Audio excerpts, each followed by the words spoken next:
wondering if now the officials are going to decide if they would like to do something different. But we've got to remember, a lot of horsepower in this class. The officials are thinking, what's going to happen with the track? Can the track go the other way? A lot of things in their mind. And Tim Engler has to be one of the interesting guys this year, making, as we said, he's trained jet tractor several times during 1984. It was introduced as a 4-inch machine early in 84. First with the engines back the way they are now. Then at one time during the year, he had the engine setting transversal, a cooler transmission that they can get an aluminum box in. There it is. Green flag is out for Neil Freed.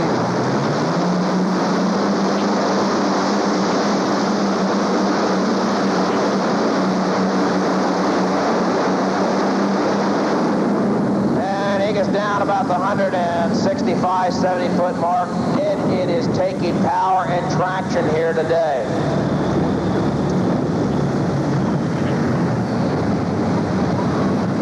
We think perhaps the very first guy to put double Allison aircraft engines. Take a look at this one coming in now. Wow, beautiful tractor. Dave Stockett. From the East Coast, from the state of Maryland, coming in. Ralph Schindler, a distance of 166 feet and 6 inches in this 12 open. 166 and 6. Brings up the only fella here with a super stock tractor in the 12 Unlimited. Don Berry, certainly no newcomer to Indy Super. Thompson.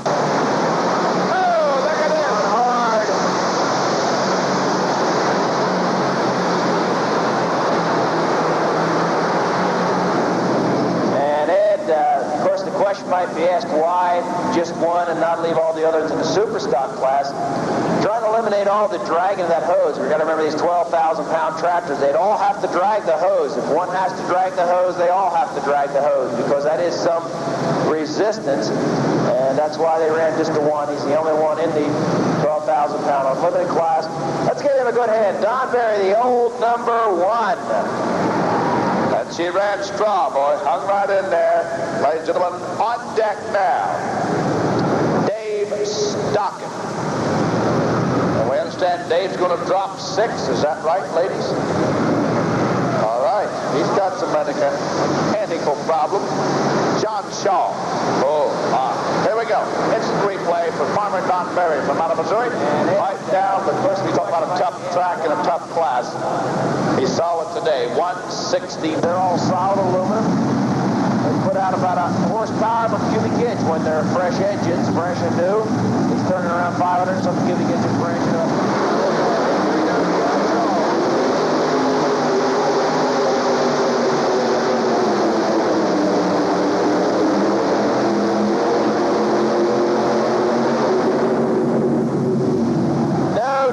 About it, John Shaw taking it right out the end. Down there past the 234-foot mark, and Eddie knocks the red man marker right off the mark. And it was kind of interesting to watch, Les. He had stopped, and 5 seconds later, there's still dirt coming up here at us from off the track. Boy, you talk about a hot running tractor. Johnny Shaw makes it into the pull-off. Many of you who have been following John Shaw, I'm sure were not a bit surprised to see him make a full run. In fact, many of us, and here we go, the instant replay, just an excellent piece of driving, right straight down the track. Saw the wall coming, got her shut down. So John Shaw.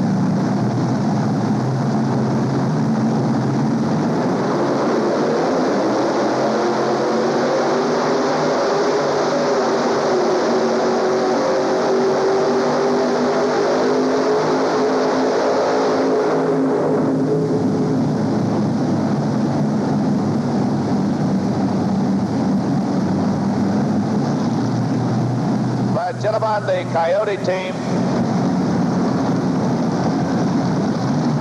Dick Rice. And we need the welder. We need the welder to meet the Stockett's rockets for in the machine right outside the alleyway out here in the pit area. They're going to be taking the Stockett's rockets machine out to the pit area, and we need the welder, the operator of the welder, to get with the Stockett Rockets machine in the pit area. We need the welder to get with the Stockett Rockets machine in the pit area. Dick Rice, ladies and gentlemen, 170 feet, instant replay. Here he comes now. Keep in mind, only 3 engines on this tractor. 170 feet. Good piece of driving for Dick Rice of the Coyote team. But he needs to stay in the competition. The make it special. Green flag is out. Here he goes. Bruce Hutcherson.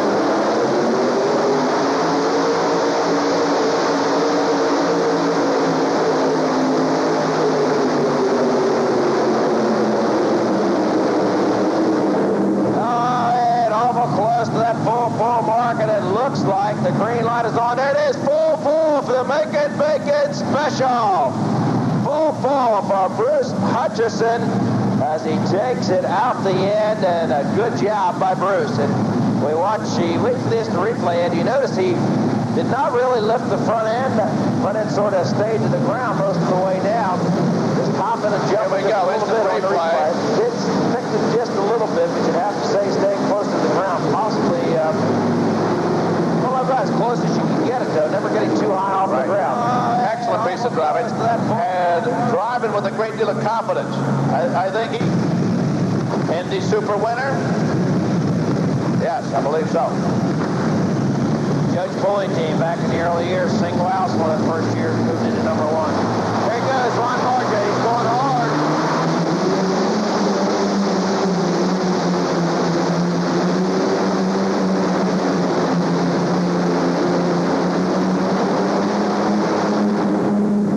You can see that right engine throwing a little bit of fire out as it came down the track.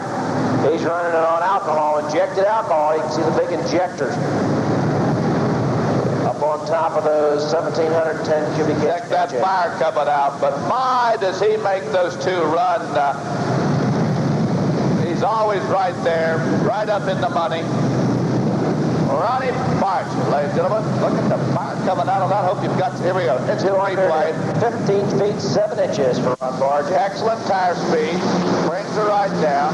Maybe had to hit the brake a little bit on the right brake. Brings her back in the middle, settles her down.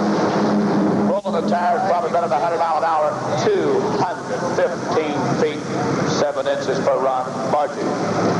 250. Tougher to get it out the end. But here's one of the guys that can do it.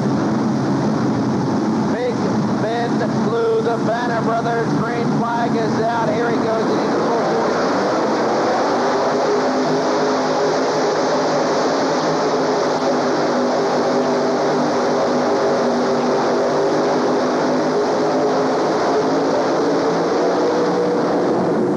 Oh, very close up there, that 234-foot mark. Here it is on the monitors. Full for the Banner Brothers. Full with the Banner Brothers. Big Ben Blue.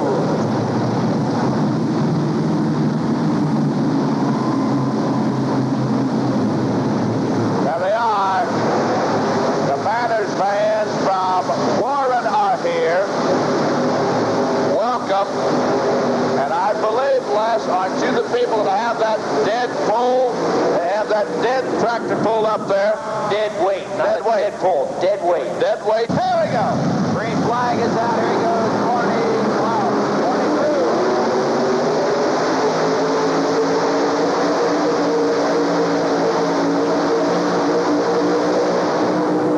As you can see, it never really getting locked into the track with the big triple Hemi-powered machine of Barney Klaus's. Triple Hemis, the front 2 engines hooked crank to crank, the big cubic inch Hemis, the Keith Blacks, the third one setting up one back by itself. We'll get the distance. Green light is on. We should have the distance here in just a moment for Barney Klaus. Let's get Barney a good hand as he goes off the end of the track. 151 feet even. 151 even for Barney Klaus. There it is on the rerun. You can see never really got that front end in the air. Never lifted it. And he can transfer that weight back to the back. Spitting out about the 151-foot mark. And John Stahl. 234 feet. How many think Norm Smith, the J&H team, can do it? What do you think? They're popular, been very popular on the circuit, these guys. I think they'll do it. I think they can do it, Les. Green flag is out. Here he goes.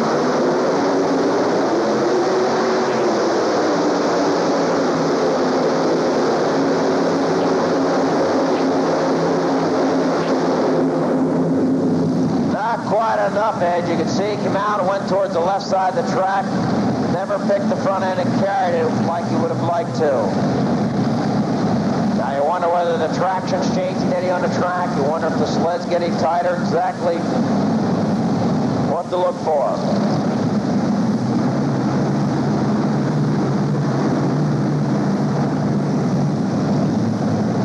And that sets the stage for the pull-off in the 12,000 Open. And listen to this lineup of power.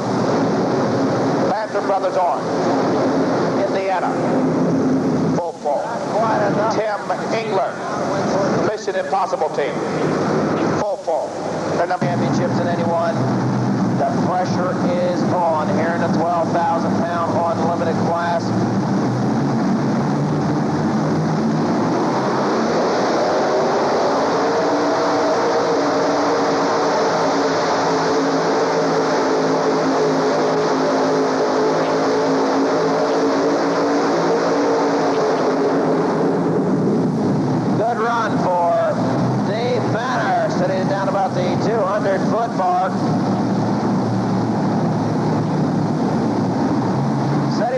Down at the 200-foot mark in the pull-off here in the 12,000-pound class. Dave Banner, the Banner brothers. Big Ben Ari. As he goes out, let's give it a good hand. The Banner brothers, Orange, Dave Banner. Here it is on the rerun. You can see he comes out strong. Just picking the front end just a little. Going towards the right side of the track and then back towards the center. Great job of driving. Carried the left tire all the way around all the way up the track. Spinning out of 202 and 4. 202 and 4 for the Banner brothers. Now we should ask why it's quiet. We had the Banner brothers. 4 to figure to me.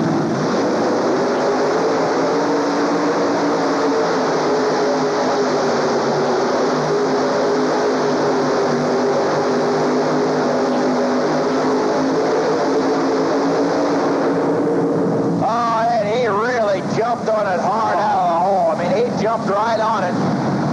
Took it down the track and spinning out about the 180, 85-foot mark.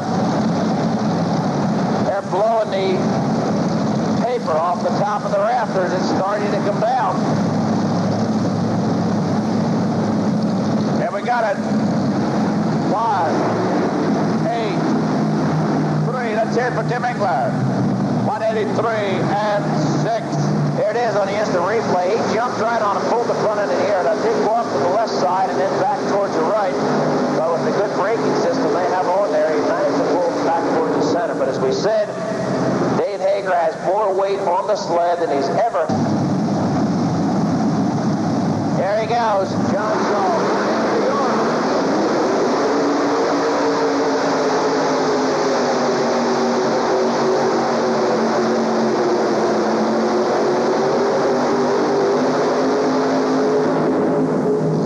Good run edge, you can see. He stayed right out there on the left side of the track. When he crossed back across, he definitely lost some speed at that time. So maybe he got a little scared out there. Maybe he tried to keep it on too long and then started back towards the center. Well, I think you nailed his game plan. Back on the money. Nice hand for Johnny Shaw. But I think you pegged his game plan less. And there comes some of that confetti down. We pick every year we do that, and I think that was for the campaign of 1935. Look at it on the instant replay. It did the same thing. As you can see, right out towards the left side. Started to get a little close. He probably hit that right brake, and when he did hit that brake, sent him right back across towards the center of the track. But I think you make a good point in that as many vehicles have been down. Pressure builds. He has to do it now. 202 feet, 4 inches. 202 and 4 inches.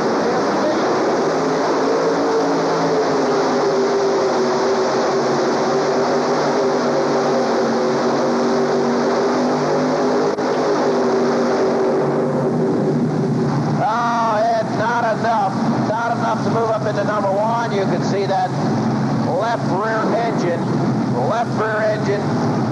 We saw a lot of blow-by on that engine the first time. But also, did you notice that there was a lot of alcohol coming out of the front engine, almost like the front engine would have been dead, never firing and burning it.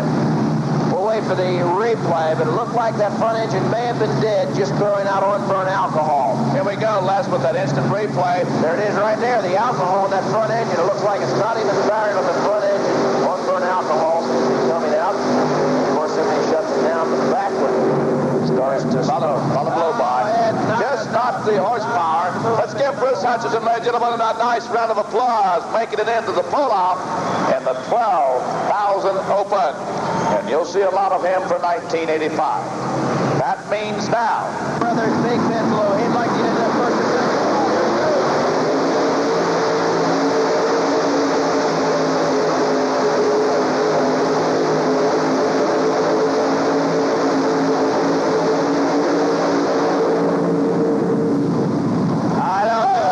Be close.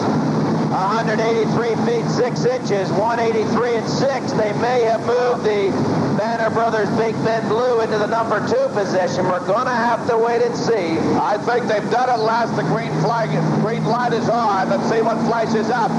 The Banners may have gone 1 and 2. Watch the screen. It took 1, 82 and 1. They got it. Number 2 for the Banner Brothers. First and second for the Banner Brothers, Big Ben Blue, Big Ben Orange. And we'll get Ralph Banner. Ralph was down here close. We'll get him back out for award presentations. And as you leave, we say thank you for your part. You remember the biggest part of the 1985 Indy Super Bowl. And John Duty, Ken Doyle, come on out here. We again thank the people at Redman for the 1985 NTPA Redman Championship Pulling Series and Championships.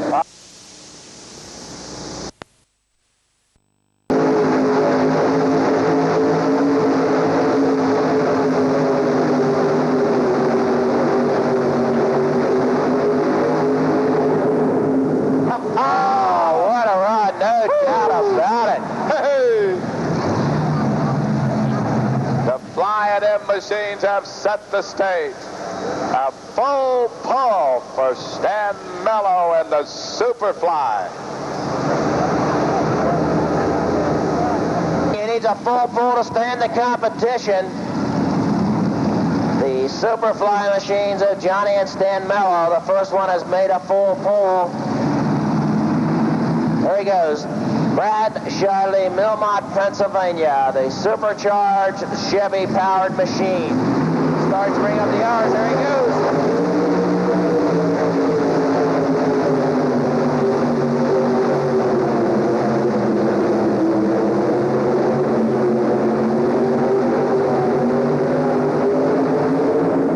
Oh, awful close to the 300-foot mark.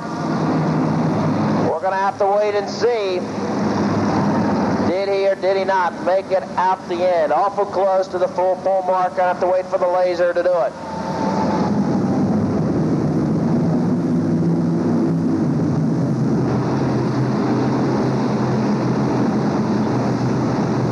Dennis Horst. Chambers. In the 6,200-pound mini class, or not 6,200-pound, the 1,750. Mini-pound class, also number 2 in the overall point standings in the mini crafters. Red Fox, he needs a full pull to stay in the competition. Green flag comes out. Ron Rickman hands out the green flag at the starting line. Here he goes. Dennis Horst.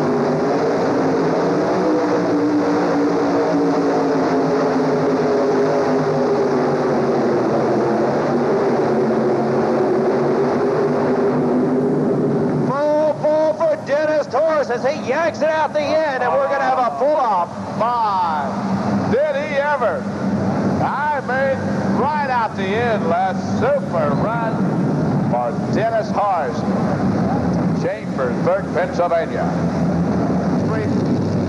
And the second entry of the Mallows from out of California.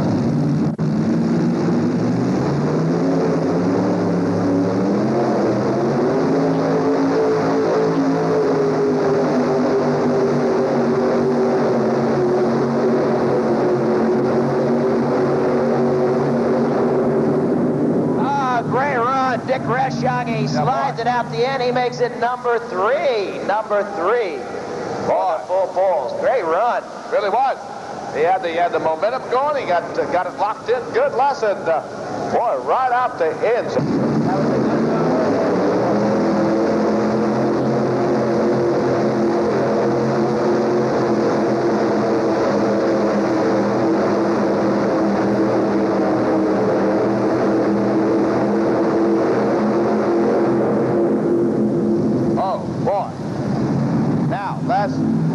If you'll get ready, we've got a couple of fellows here from a show called the 500 Annual International World on Wheels. They're going to try to make it 2, and I think they've got a good shot at doing that. The green flag is up.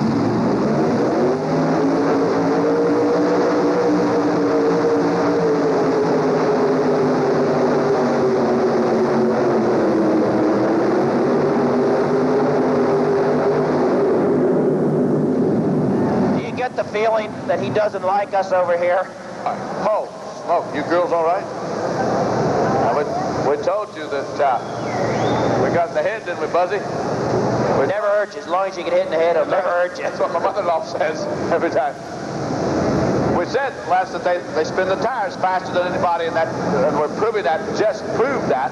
And so there you go. Mellows, I'm not a bit surprised. All right, for the show on wheels, there you go. Oh, the ticket didn't go along. Whoever gets it, have.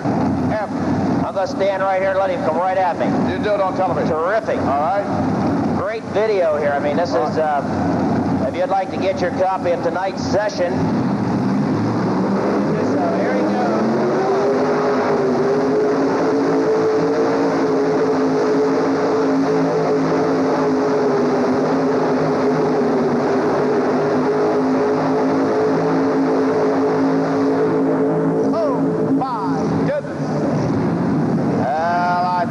Set the stage.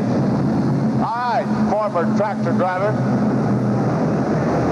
I've wondered many times how you can build a frame, and these guys all do it, just about all of them do it, in the minis. I mean, they'll ride on 2 tires much of the time and have that frame twisted, the motor's twisting, and yet they hold together. We're talking flex steel. How do you build it? Very carefully. I thought he was going to twist it right, too. Well, and while you're out there in the middle of the field burning that fuel at night or trucking down the road or just relaxing as you drive around in your car, try Redman. Redman reaction is good satisfaction. And get your free sample of Redman as you leave. Most center exits underneath the Coliseum, you get your free sample of Redman. Also in the pit area, you can get your free sample of Redman chewing tobacco. Here he goes. Dennis Horst.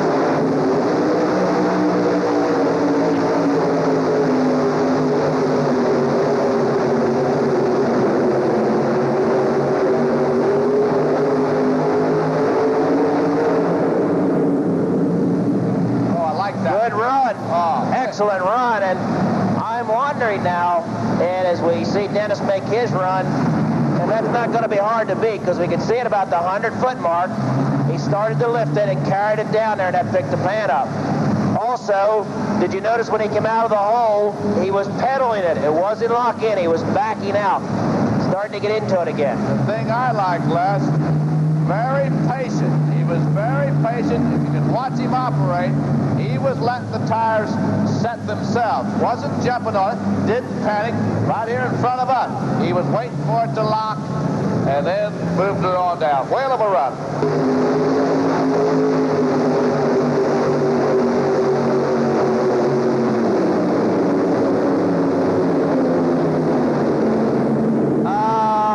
That makes Dennis Horst the winner of the 1,550-pound mini class. And Ed, you may have noticed about the 150-foot mark a little before, the big Hemi started laying down. One of the spark plug wires come off. You can see one of the spark plug wires coming off. So we need Dennis Horst, Dick Breshoggy, and Johnny Mello to trackside for our trophy awards. Dennis Horst, the winner. And unofficially, it would appear that Johnny Mello would be number 2 and Dick Breshoggy number 3. forget on your way out, get your sample of Red Man chewing tobacco. The Red Man reaction is